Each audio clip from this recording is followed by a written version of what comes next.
walang sala upang sa kanyang sinapupunan ay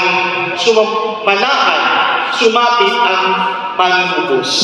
Si Maria ay may role, merong bahagi sa kasaysayan ng kaligtasan.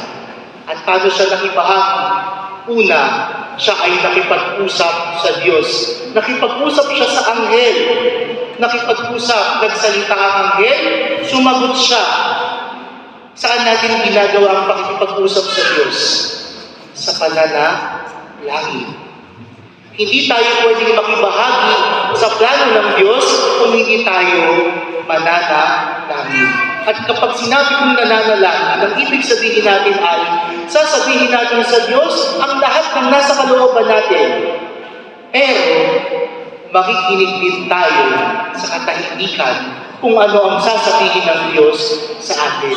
Ang iba kasi sa atin, ang gusto lang magsalita ng magsalita, pero ayaw makinig. Sisimba, magro-rosaryo, sasabihin lahat sa Diyos. Pagkatapos, wala nang panahong makinig sa katahimikan kung ano ang gustong sabihin sa Kanya ng Diyos. Ang mahal na Birheng Maria, nakibahagi sa plano ng Diyos, unang-una sa pamamagitan ng panalangin. Pangalawa, pinipit niya sa Kanyang sinapupunan si Jesus. At hindi lang sa Kanyang sinapupunan, kundi sa Kanyang buong pagkatao.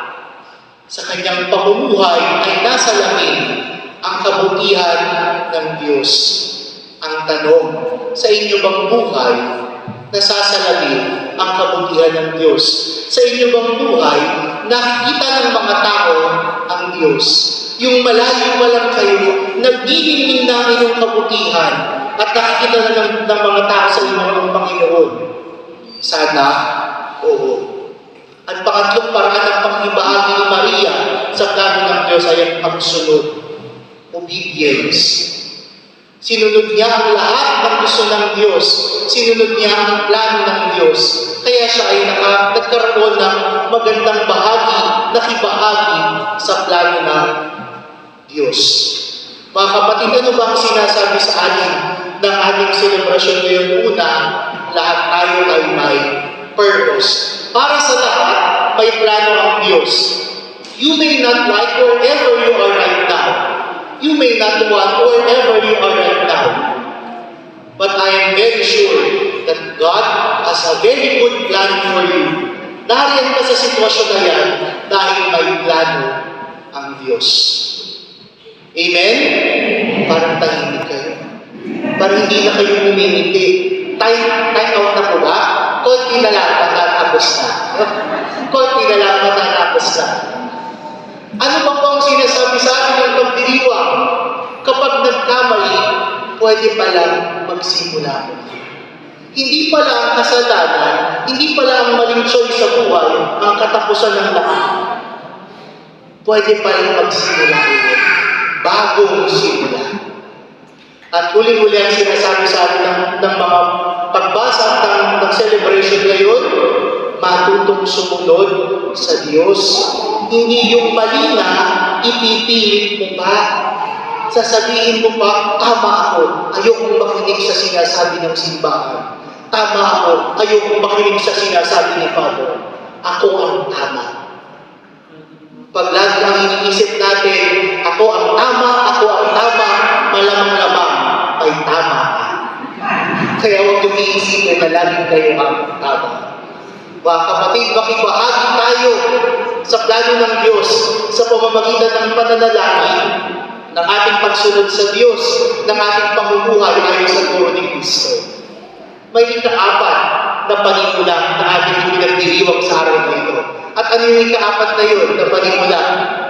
Ang panimula ng Alliance of Two Hearts. December 8, we celebrate the beginnings of the Alliance of Two Hearts. Isineselebrate natin. Kaya nga nagtataka ako, parang malulungkot kayo.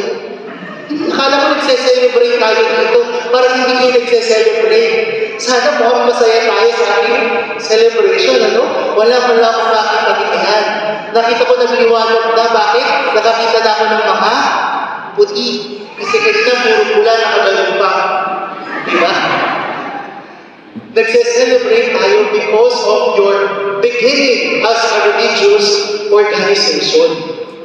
Ipinagpapasalamat natin sa Diyos na kayo ay tinawag niya upang maglingkod at upang maging isang religious organization na mananalangin, na susunod sa Diyos, na mamumuhay ayon sa turo ng Panginoon.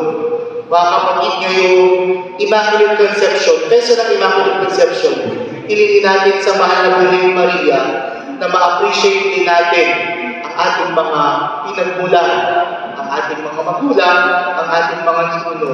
At gayon din, hilingin natin sa mahal na Birheng Maria na gabayan tayo upang tayo ay matutong mamuhay ng may kalinisan, upang sa dulo ng ating buhay, makabalik tayo sa lupang ipinangako sa atin ng